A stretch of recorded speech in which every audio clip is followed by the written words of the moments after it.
नमस्कार. आपल्याला चुकांपासून आणि दोषांपासून मुक्त व्हायचं असेल तर सगळ्यांमधील फक्त गुण पाहायला शिकलो पाहिजे.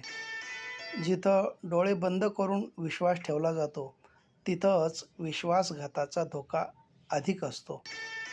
रडताना पाठीवर हात फिरवून काय झालं विचारणारा महत्त्वाचा असतो. हरल्यावर धीर देणारा महत्त्वाचा असतो. वाईट परिस्थितीत मदत करणारा महत्त्वाचा असतो. त्यासाठी अशी माणसं आपल्या आयुष्यात जपणं महत्त्वाचं. आपल्याजवळ एखादी गोष्ट नाही या भावनेने दुःखी होण्यापेक्षा जे इतरांजवळ नाही ते आपल्याजवळ आहे या भावनेने आनंदी राहिलं पाहिजे. काही चांगल्या गोष्टी मिळवण्यासाठी वाईट परिस्थितीतून जावं लागतं, म्हणून संयम बाळगणं महत्त्वाचं असतं. रक्त आणि पैसा दोन्हीही समानधर्मी आहेत, जगण्यासाठी जरुरी आहेत. फक्त दोन्हीही वाहत राहणं आवश्यक आहे, तरच त्यांचं खरं मूल्य कळून येतं.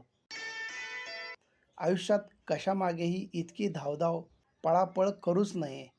त्यानं पाय तर थकतीलच, पण मनही थकून जाईल आणि आयुष्याचा खरा आस्वाद घेणं राहून जाईल.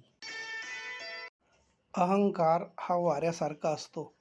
फरक फक्त एवढाच की वाऱ्यानं झाडाची पानं तुटतात आणि अहंकारानं जवळची माणसं दुरावतात.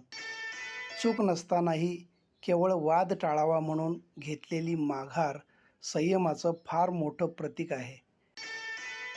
काही माणसं असतात, भर वैशाख वणव्यात आपण होरपळत असताना स्वतःला झडून देऊन, आपला मोहोर फुलवून दुसऱ्याला आनंद देणाऱ्या गुलमोहरासारखी. ठोकर खाने के बाद समझ में आता है कि सही कहता है जमाना, दिल से नहीं दिमाग से सोचना चाहिए. धन्यवाद.